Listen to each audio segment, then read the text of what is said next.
do retake the House, would you want ex-President Trump to be the Speaker? I would. Have you talked to him about it? I have. And what did he say? Oh, I keep my conversations with the former president between the two of us. Yeah, except that you just said what it was about. It was about him possibly being speaker. So like, what did he have to say about it? Not much, because he doesn't know literally anything about our government being speaker or what the implications would be. He likes the idea because he has a vague idea that it would be bad in some way. And if it's bad for the American people and for America, he knows he wants to be involved. But this isn't even like the first time that Matt Gaetz individually has come up with this idea that they would choose Donald Trump to be speaker. Let's go back to July when this happened. And so after the next election cycle, when we take back the House of Representatives, when we send Nancy Pelosi back to the filth of San Francisco,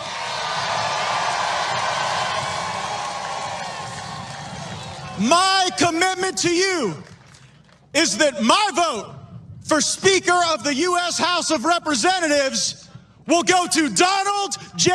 Trump. Okay, so this is the fun part of American politics in 2021, where we have to debate the possibility of something happening that is so purposefully stupid and insane that just in discussing it, we come off as kind of insane because we're considering this possibility. But we also can't rule it out because they, almost declared a national security emergency last time. So God only knows what they would do. It's entirely possible, Brett, that they talk about this only to troll us, that it is to demonstrate the fact that they have no respect for the mechanisms of government. And they love the idea of just having Donald Trump pretend to be speaker and get nothing done because they don't care if nothing gets done.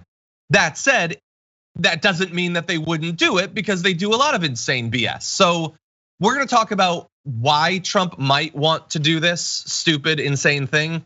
But first of all, do you think that it's likely? Are we wasting our time by considering it? What do you think? This is another one of those issues where, like you said, they dictate the conversation so that every way you can talk about it benefits them.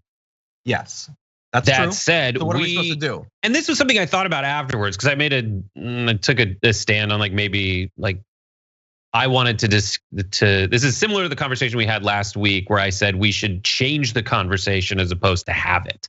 But you still do need, I'll kind of change my position. You do need to say this is wrong and this is insane. Donald Trump would probably kind of want to be Speaker of the House because he thinks it involves speaking. And he would speak all the time, and he'd have a Twitter handle that he gets to use. Yeah, the Speaker of the House. And it's crazy. And the trappings of fascism are crazy ass things happening. And so he would also hate the job of the Speaker so much that he wouldn't want to do it. And because of that, he wouldn't have to do the other, the actual job of Speaker of the House, which is devise and push legislation. He only so there's so many specific powers to being the president of the United States where you get the excuse of blaming the end of the road of your initiatives on other branches of government, right?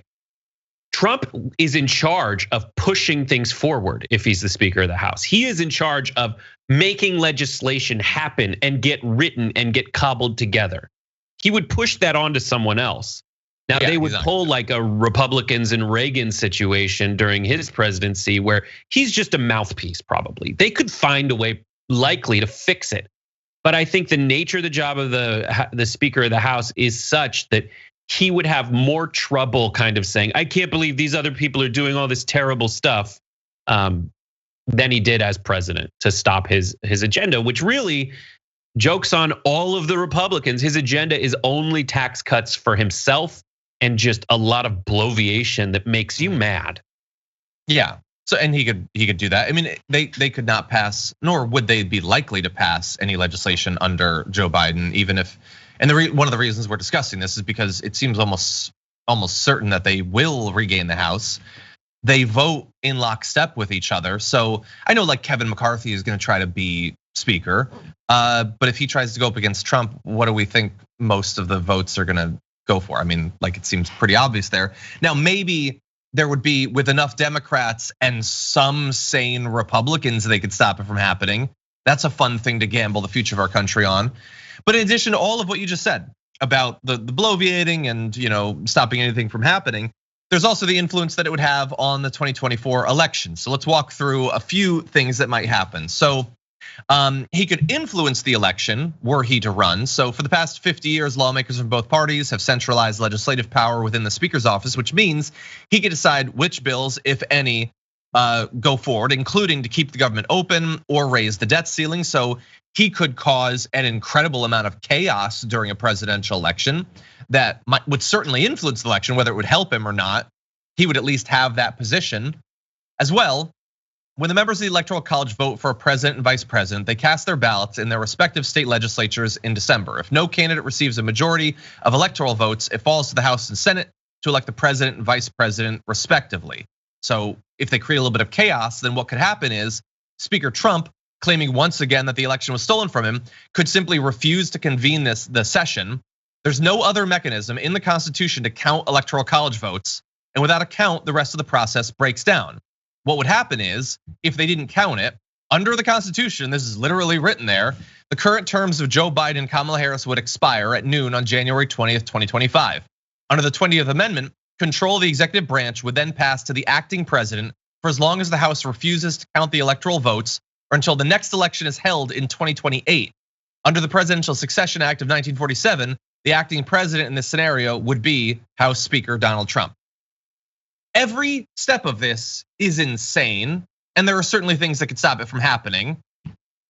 But there's also a lot of reason to believe that none of those norms or institutional mechanisms or anything like that would actually stop it. Because the thing is, unlike their last attempts to stop Biden from getting inaugurated, some of this would technically be constitutional were they to do it. It would obviously go against every bit of the spirit of democracy, but they at least would be using constitutional mechanisms this time around.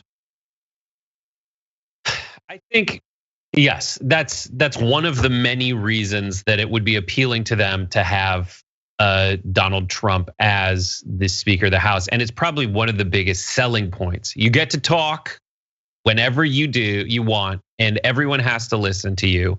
And you're third in line to being president of the United States, and you have a hand in certifying election results that you can stall as long as you want. And that's that.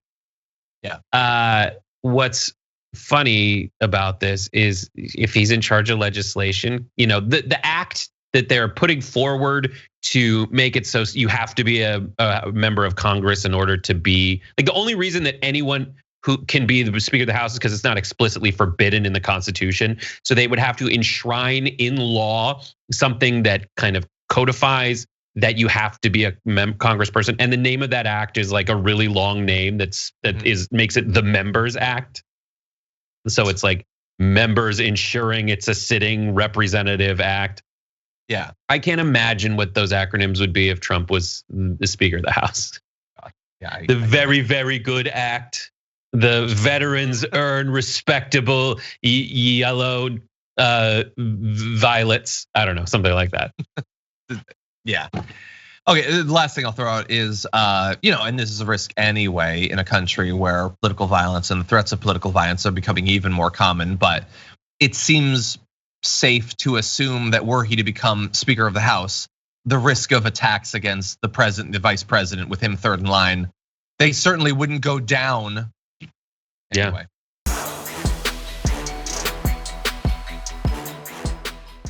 Check out the Damage Report podcast each day, wherever you get your podcasts, whether Pocket Casts or Stitcher or iTunes.